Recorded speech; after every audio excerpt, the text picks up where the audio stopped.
শেখ হাসিনা ভারতে পালিয়ে গেলেও দেশে আটকা পড়েছেন তার অনেক সহযোগী। কদিন আগের সেই তুমুল ব্যস্ত এমপি মন্ত্রীরা এখন ২৪ ঘন্টা পার করছেন কারাগারে শুয়ে বসে আর ইবাদত বন্দেগিতে। একসময় যাদের কথায় দেশ চলত, এখন জেলখানায় তাদের সময় কেমন কাটছে। প্রথম দিকে গোলাপ সেলের একটি কক্ষে একসঙ্গে রাখা হয় ৩ জন হেভিওয়েট নেতাকে, কিন্তু সহাবস্থান বেশি দিন টেকেনি। কারা সূত্রে জানা গেছে সালমান এফ রহমান প্রায়। আসসালামু আলাইকুম দর্শক শ্রোতা, নতুন একটা ভিডিওতে জানাচ্ছি আপনাদের স্বাগতম। এইমাত্র পাওয়া তাজা এবং গরম খবর। আজকের এই ভিডিওটি কেমন হবে, কতটা গুরুত্বপূর্ণ, কতটা চাঞ্চল্যকর, আপনারা ইতিমধ্যে ভিডিওর অংশ বিশেষ এবং শিরোনাম দেখে বুঝেই গেছেন কেমন হবে আজকের এই ভিডিওটি। আশা রাখবো সম্পূর্ণ ভিডিওটি দেখে যাবেন, একটু স্কিপ করবেন না। সম্পূর্ণ ভিডিওটি দেখলে অনেক কিছু বুঝতে পারবেন এবং জানতে পারবেন। আমি আর বেশি কথা না বাড়িয়ে আপনাদের বিস্তারিত ভিডিওতে নিয়ে যাবো। তার আগে রিকোয়েস্ট করবো, যারা কম্পিউটার দেখতে পছন্দ করেন এই চ্যানেলে সাবস্ক্রাইব করে আমাদের সাথেই থাকবেন। ইতিমধ্যে সাবস্ক্রাইব করে দিয়েছেন, তাদের জানাচ্ছি অসংখ্য ধন্যবাদ। চলুন এই ভিডিওতে লাইক করে বিস্তারিত ভিডিওগুলো মোবাইলের স্ক্রিন থেকে ধারাবাহিকভাবে একের পর এক দেখে আসি। শেখ হাসিনা ভারতে পালিয়ে গেলেও দেশে আটকা পড়েছেন তার অনেক সহযোগী। কদিন আগের সেই তুমুল ব্যস্ত এমপি মন্ত্রীরা এখন ২৪ ঘন্টা পার করছেন কারাগারে শুয়ে বসে আর ইবাদত বন্দেগিতে। একসময় যাদের কথায় দেশ চলত, এখন জেলখানায় তাদের সময় কেমন কাটছে। কারাগারে থাকা ভিআইপি আসামিদের নিয়ে নানা রকমের বিড়ম্বনায় পড়তে হচ্ছে কারা কর্তৃপক্ষকে। একাধিক ভিআইপি বন্দীর উগ্র আচরণ, কারা নিয়ম না মানা, জেল থেকে আদালতে যাওয়ার সময় পুলিশের উপর আক্রমণাত্মক কথা বলা, টিভি দেখতে চাওয়া, অতিরিক্ত খবরের কাগজ, সেবা শুশ্রূষা এবং নিজের মতো করে থাকতে চাওয়া নিয়ে বেকায়দায় কারা কর্তৃপক্ষ। কারা সূত্রে জানা গেছে, কারাগারে যাওয়ার পর গোলাপ সেলের একটি কক্ষে ছিলেন হাসিনার বেসামরিক ও শিল্প বাণিজ্য উপদেষ্টা সালমান এফ রহমান, সাবেক বাণিজ্য মন্ত্রী ওমর ফারুক খান ও সাবেক খাদ্যমন্ত্রী ডক্টর আব্দুর রাজ্জাক। কিন্তু দুজনের সঙ্গে সালমান এফ রহমানের বনিবনা হয়নি। সালমান এফ রহমান প্রায়ই ওই কক্ষে সেবকদের নিয়ে বিভিন্ন বিষয়ে চিল্লাপাল্লা করেন, তার সবকিছুতেই চাহিদা বেশি। গেল ২৫ ফেব্রুয়ারি তিনি ফোনে কথা বলতে গিয়ে কারাকক্ষীদের নজরে আসেন। এ নিয়ে ওই সেলে হইচই পড়ে যায়। কারাসূত্র জানায়, সেলে থাকা ২ বন্দী রাজ্জাক ও ফারুক কারা কর্তৃপক্ষকে বলেছেন তাদেরকে যাতে অন্য সেলে পাঠানো হয়, কিন্তু পরে কারা কর্তৃপক্ষ সালমান এফ রহমানকে অন্য সেলে সরিয়ে দেন। সেলের ভেতর টিভি দেওয়ার কোনো নিয়ম নেই, তারপরও সালমান এফ রহমান কারা কর্তৃপক্ষের কাছে টিভি চেয়ে একটি আবেদন করেছেন, কিন্তু তার এই আবেদন খারেজ করে দেয় কারা কর্তৃপক্ষ। রাজসাক্ষী হতে চাওয়া সাবেক আইজিপি জুলাই আগস্ট হত্যাকাণ্ডের অন্যতম মাস্টারমাইন্ড আব্দুল্লাহ আল মামুন ও ঢাকা দক্ষিণ সিটি কর্পোরেশনের সাবেক মেয়র আতিকুল ইসলাম গোলাপ সেলের পাশে একটি সেলে রয়েছেন। মামুনকে তার স্ত্রী অনেকগুলো বই সরবরাহ করেছেন, যেগুলো পড়েই তার সময় কাটছে। কারাগারে ভেঙে পড়েছেন সাবেক কৃষিমন্ত্রী আব্দুর রাজ্জাক। প্রায় সময় বিষণ্ণ মনে থাকেন এই নেতা। কখনো কখনো তিনি সেলের মধ্যে একা একা বসে কাঁদেন। সূত্র জানায়, আরেক ভিআইপি বন্দী সাবেক নৌ পরিবহন মন্ত্রী শাহজাহান খানকে নিয়ে কারা কর্তৃপক্ষ বিড়ম্বনার মধ্যে রয়েছেন। কারাগার থেকে গাড়িতে ওঠা পর্যন্ত তিনি হ্যান্ডক্যাপ পরতে চান না, পুলিশকে গালিগালাজ করেন, কাউকে কাউকে তিনি রাজাকারের বাচ্চাও বলে গালি দেন। আরেক বন্দী জুনায়েদ আহমেদ পলক সেলে অধিকাংশ সময় গান গেয়ে সময় কাটান। কারাগার থেকে যখন আদালতে যান, তখন সাংবাদিকদের ক্যামেরার সামনে বিভিন্ন উক্তি করে ভাইরাল হওয়ার চেষ্টা করেন পলক। তার সঙ্গে সেলে আছেন সাবেক মুক্তিযোদ্ধা প্রতিমন্ত্রী এবি তাজুল ইসলাম। ভিআইপি বন্দীরা কারাগারে যাওয়ার পর প্রথমে কিছুটা খোশ মেজাজে থাকলেও দিন দিন তাদের বিষণ্ণতা যেন বেড়েই চলছে। নাম প্রকাশে অনিচ্ছুক এক কারারক্ষী জানান, সাবেক আইনমন্ত্রী আনিসুল হক তাকে বলেছেন বেশি দিন তিনি কারাগারে থাকবেন না, ডক্টর ইউনূস সরকার আর বেশি দিন ক্ষমতায় থাকবেন না। কারাবন্দী সাবেক সংসদ সদস্য ও সুপ্রিম কোর্টের আইনজীবী ব্যারিস্টার সুমন কারাগারে নিয়মিত নামাজ আদায় শুরু করেছেন। সাবেক এমপি কারাগারে ডিভিশনও পেয়েছেন। ব্যারিস্টার সুমনের জেল জীবনের সঙ্গী হিসেবে আছেন সাবেক খাদ্যমন্ত্রী সাধন চন্দ্র মজুমদার ও শেখ হাসিনার মুখ্য সচিব ও জাতীয় রাজস্ব বোর্ডের সাবেক চেয়ারম্যান নজিবুর রহমান। এদের দুজনের সঙ্গে একই রুম শেয়ার করতে হয় ব্যারিস্টার সুমনকে। অন্যদিকে আদালতে নেয়ার সময় ক্যামেরার সামনে হাসতে দেখা গেলেও কারাগারে কথায় কথায় রাজাকারের বাচ্চা বলে গালি দেন হাসানুল হক ইনু। এছাড়া সাবেক শিক্ষামন্ত্রী ডক্টর দীপুমণিকে কথা বলতে দেখা না গেলেও কারাগারের এজলাসে দাঁড়িয়ে তসবিহ জপতে দেখা গেছে তাকে।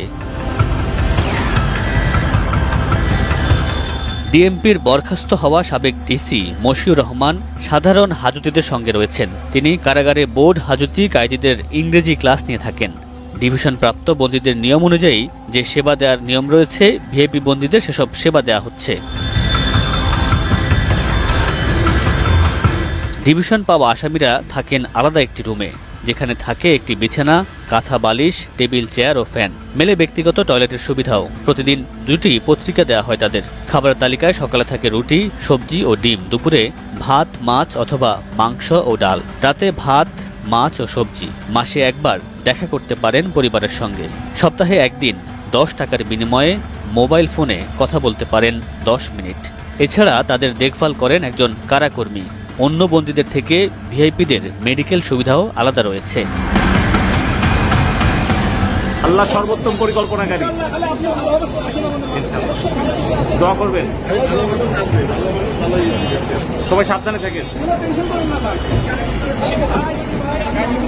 এরপর এক লোক চিৎকার করে বলেন, ও পলক ভাই, কাইন্দেন না। সেই মুহূর্তে আবেগে ভেঙে পড়েন পলক। তিনি অনবরত কাঁদতে থাকেন। পরে প্রিজন ভ্যানটি কেরানীগঞ্জ কারাগারের পথে রওনা দেয়। পলকের আইনজীবী জানান, এখন পর্যন্ত তাকে 70টি মামলায় গ্রেফতার দেখানো হয়েছে। রিমান্ড মঞ্জুর হয়েছে 62 দিন। দুদকের মামলায় পলক ও তার স্ত্রী আরিফা জেসমিনের বিরুদ্ধে অভিযোগ, 2008 থেকে 2024 সাল পর্যন্ত ঘুষ, দুর্নীতি ও মানি লন্ডারিং এর মাধ্যমে পলকের 24টি ব্যাংক হিসাবে 32,04,72,314 টাকা জমা হয়। এর মধ্যে 29,84,72,095 টাকা তুলে নেওয়া হয়। তবে তার আইনজীবীর দাবি, এসব বিবিসির পর এবার আল জাজিরা অসাধারণ একটা ডকুমেন্টারি তৈরি করেছে আমাদের গণঅভ্যুত্থান নিয়ে। বলা বাহুল্য, প্রত্যেকটা এই ধরনের ডকুমেন্টারি শেখ হাসিনার কফিনে একটা বা অনেক বেশি পেরেক পোঁতার মতো ব্যাপার। আসবো সেই জায়গায়। এই ভিডিওর শুরুতেই আমরা সবাই যেটা করছি, জুলকারনাইন সায়েরকে আমরা ধন্যবাদ জানাই। তিনি এই ডকুমেন্টারি তৈরি করার সময় খুবই ইনভলভ ছিলেন। আমি রাদার এই কাজের চাইতে সায়েরকে আমরা স্মরণ করব শেখ হাসিনার সময়ে তিনি যে দুর্দান্ত ভূমিকা পালন করেছেন তিনি, এবং একই সাথে আমরা এই ধরনের কাজের সাথে যেন তাসনিম খলিল জড়িত ছিলেন, এই দুজন ব্যক্তিকে আমাদের এই অভ্যুত্থানের এই বিশেষ জায়গায় কাজ করার জন্য। আমরা একই কাজ অনেক জায়গা থেকে অনেকেই করেছি, কিন্তু এই কাজটা যেটা truly journalistic point of view থেকে করা এবং যেটার বিরাট ইম্প্যাক্ট আসলে অনেক বেশি গ্লোবালি পড়েছে, সেটা নিশ্চিতভাবে আমরা তাদেরকে ভবিষ্যতে বাংলাদেশের ইতিহাস তাদেরকে স্মরণ রাখবে। খানিকটা সমালোচনা আছে ডকুমেন্টারিটা নিয়ে, সেটা আসবো। আমি দেখেছি যে সোশ্যাল মিডিয়া কেউ বলছেন, এবং দেখার পর আমার নিজেরও তাই মনে হয়েছে। আমার মনে হয় সব দিক আমরা একটু বলে রাখা জরুরি। যে ডকুমেন্টারিটা নতুন কি পেলাম, শেখ হাসিনার বেশ কিছু ফোন রেকর্ড পাওয়া গেছে, কল রেকর্ড পাওয়া গেছে। এর মধ্যে একটা কল রেকর্ড যেটা এখানে আছে সেটা বিবিসিতেও আছে, তার যে লেথাল ওয়েপন ব্যবহার করা এবং দেখে গুলি করে দেওয়ার জন্য যে বলা, এই অডিওটা এখানে আছে এবং বিবিসিতেও এটা ছিল। এবং বিবিসির ওই অডিওটাই প্রাথমিকভাবে আমাদের সামনে যখন বলা হয়, যেটা ভেরিফাই করা হয়েছে টেকনোলজিক্যালি, এবং সেই যারা চেক করে, যারা এক্সপার্ট আছে তাদেরকে দিয়ে, আল জাজিরাও সেটা করেছে। এবং আল জাজিরা আরও কিছু গুরুত্বপূর্ণ অডিও আমাদের সামনে এনেছে। এর মধ্যে একটাকে আমি খুবই গুরুত্বপূর্ণ বলে মনে করি, যেটা তার বিচারেও সাহায্য করবে, কারণ তিনি আমাদের হাতে আছেন। জনাব সালমান এফ রহমানের এই রাষ্ট্রীয় বিষয়ে ইনভলভড হওয়া, আবু সাঈদের ঘটনা, তিনি যেভাবে পুলিশের প্রধানকে ময়নাতদন্ত রিপোর্ট দেওয়ার জন্য চাপ দিচ্ছিলেন, তাতে বোঝা যাচ্ছিল তিনি তিনি খুবই ক্ষমতাধর ব্যক্তি। কিন্তু আমার একটা পর্যায়ে আমার মনে হতো যে শেখ হাসিনার পর দ্বিতীয় ক্ষমতাবান ব্যক্তি হচ্ছে জনাব সালমান এফ রহমান। মানে বোঝাই যায় তিনি শেখ হাসিনার খুবই কাছের মানুষও ছিলেন। শেখ হাসিনা ভোরে ঘুম থেকে উঠে সেলাই করছেন, মাছ ধরছেন, এসব ছবি সালমান এফ রহমান তুলে আপলোড করেছেন, এগুলো আমরা দেখেছি। আমি একটা স্মৃতি শেয়ার করি। আওয়ামী লীগের নেতা, নাম বলছি না, সম্পাদক পর্যায়ে টক শো করতাম, যেহেতু অনেকের সাথে এক ধরনের যোগাযোগ ছিল, কথাবার্তা হতো, আগে পরে কথাবার্তা হতো। আমি তাদের দল নিয়ে ফ্রাস্ট্রেশন কখনো কখনো দেখেছি, এবং একটা মন্তব্য ওই সম্পাদকের আমার কানে বাজে, যে সালমান এফ রহমান যে দল চালায় সেই দল আসলে আর কয়দিন করা যাবে। সো সালমান এফ রহমান কতটা পাওয়ারফুল হয়ে উঠেছিলেন সেই সময়, এটা বোঝা যায়, এটা আসলে বোঝা যায়। ইনফ্যাক্ট শুধু এই সময় না, উনি ডিফ্যাক্টো, আমি 96 থেকেই খেয়াল করেছি, শেখ হাসিনা যেখানে যান সালমান এফ রহমান সাথে থাকেন। সো শেখ হাসিনা উপরে কতটা প্রভাব তার ছিল, কতটা পাওয়ারফুল তিনি ছিলেন বোঝা যায়। পরবর্তীতে তো রীতিমতো এমপি টেমপি হয়েছেন, উপদেষ্টা তিনি দীর্ঘদিনই ছিলেন। সো আমরা এটা বুঝতে পারি। এই ইনভলভমেন্টের একটা প্রমাণ আছে, এটা তার বিচারের ক্ষেত্রে কাজে লাগতেই পারে। আর আবু সাঈদের মৃত্যুর অসাধারণ ডকুমেন্টেশন আছে। আমি প্রত্যেককে আহ্বান জানাবো, এটা ইংরেজিতে এসেছিল প্রথম, পরে এটাকে বাংলায়ও ট্রান্সলেট করে দেওয়া হয়েছে, খুবই ভালো কাজ হয়েছে এটা। আবু সাঈদের পুরো এই সময়টার একটা অসাধারণ ট্র্যাকিং আছে, একজন জার্নালিস্ট আবু সাঈদকে ফলো করছেন, এবং আবু সাঈদের যে জিনিসটা আমরা আসলে আগে জানতাম না সেটা এখানে জানতে পারলাম, যে আবু সাঈদকে টার্গেট করা হয়েছিল। তাকে প্রথম অনেকজন পুলিশ মিলে ঘিরে ধরে পেটাতে যায়, তারপরও রক্তাক্ত অবস্থায় আবু সাঈদ এগিয়ে যায়, দৌড়ে যায়। মানে সাঈদের বীরত্বের একটা অংশ আমরা দেখেছি বুক পেতে দেয়া বুলেটের সামনে, কিন্তু এর আগে থেকেই তার বীরত্ব চলছিল, অকল্পনীয় বীরত্ব চলছিল। এটা চমৎকার অসাধারণ ডকুমেন্টেশন এখানে আছে। শেখ হাসিনার নতুন কিছু অডিও আমাদের সামনে আসলো, এগুলো গুরুত্বপূর্ণ। তিনি ছাত্রলীগের সাথে কথা বলছেন, ছাত্রলীগ তাকে নানান রকম তথ্য দিচ্ছে, ছাত্রলীগের নেতা। এবং শুধু সেটা না, ইন্টারনেট বন্ধ করা নিয়ে যে মিথ্যাচার হয়েছিল এগুলো আমরা জানি, অনেক আগে থেকেই জানি এগুলো কে বন্ধ করেছে, কী করেছে। এগুলো নাশকতার জন্য হয়নি, এগুলো আসলে বন্ধ করা হয়েছে, সেগুলো আমরা জানতে পারি। বিটিআরসি কীভাবে নির্দেশনা দিয়েছে সেই ডকুমেন্ট আমাদেরকে দেখানো হয়েছে। কিন্তু আমার কাছে একটা জিনিস, মানে এর মধ্যে যারা স্বজন হারিয়েছেন, এক ভাই, একজন শহীদের বোন এসছেন, কথা বলেছেন, আবু সাঈদের পরিবার কথা বলেছেন, কিন্তু একজন রীতিমতো টিন সন্তানের, মেয়ে সন্তান, কন্যা সন্তানের বাবা কথা বলছিলেন একটা পর্যায়ে। আমি বিশ্বাস করি তার কান্নার সাথে আমরাও কাঁদবো। মানে স্বজন হারানোর বেদনা বলে একটা কথা আছে, যেটাকে শেখ হাসিনা ডেরোগেটরি বানিয়ে ফেলেছিলেন, একটা ফাজলামতে পরিণত করেছিলেন। তার বিভৎস স্বৈরাচার চাপিয়ে দেওয়ার জন্য নাকি কান্না কেঁদে, মায়া কান্না কেঁদে, এগুলো উনি বলতেন। আমরা জানি তার পরিবারের যে ঘটনা ঘটেছে ডিজাস্টারাস, কিন্তু উনি বছরের পর বছর এটাকে আসলে ব্যবহার করেছেন মানুষের সামনে। কিন্তু একটা ট্রু স্বজন হারানোর বেদনা, মানে গুলি খাওয়ার পর তার কন্যা তাকে শেষবার ফোন করে এবং জানায় সে আর বাঁচবে না, তার ডেড বডিটা যাতে নিয়ে যায়। এরকম আরও কত গল্প আছে, আমি জানি না আমাদের এই গল্পগুলো আমরা ধারণ করছি কিনা। আমাদের মানে এই ডকুমেন্টেশনগুলো একটা আল জাজিরা করছে, দ্যাটস ফাইন, কিন্তু আমাদের যে শহীদ হয়েছেন, যারা শেখ হাসিনার পরিবারের, শেখ হাসিনার এই বাহিনীগুলোর আক্রমণে, হামলায় এই ধরনের ক্ষতিগ্রস্ত হয়েছেন, তাদের পরিবারগুলোর অনুভূতিগুলো, তাদের বক্তব্যগুলো ডকুমেন্টেশন করে রাখা দরকার। যারা আহত আছেন, মানে এখন তো ভিডিও যুগ, এগুলো as much as possible document রক্ষা করা দরকার আছে। কারণ এর মধ্যেই মিথ্যাচার শুরু হয়েছে। ডকুমেন্টারিটা শেষেই দেখা যাবে যা হয় সচরাচর, প্রত্যেকটা অভিযোগ অস্বীকার করছে শেখ হাসিনা বা তার দলের লোকজন, এগুলো আমরা দেখতে পাচ্ছি, এটা আবারও হতে পারে।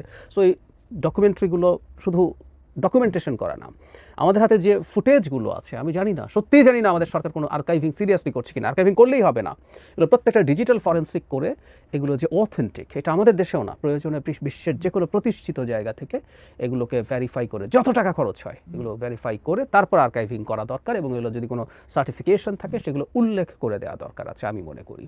কারণ আমি প্রায় একটা কথা বলতাম যে শেখ হাসিনা এবং আওয়ামী লীগের কপাল খারাপ হচ্ছে এই অর্থে, এমন যুগে এই ঘটনাগুলো তিনি ঘটিয়েছেন যেগুলোর প্রচুর ডেটা আমাদের হাতে রয়ে গেছে, ছবি, ভিডিও, এখানে দেখেছি আমরা, এছাড়াও দেখেছি, জানি। সো এগুলো যদি আমরা ঠিকঠাক মতো করে প্রিজার্ভ করে রাখতে পারি, তাহলে এটা শেখ হাসিনা তো আসলে সম্ভব না, নো ওয়ে, একদম বলেই দিতে পারি, চটটট না, কোনোভাবেই উনি এদেশে আর আসবেন না।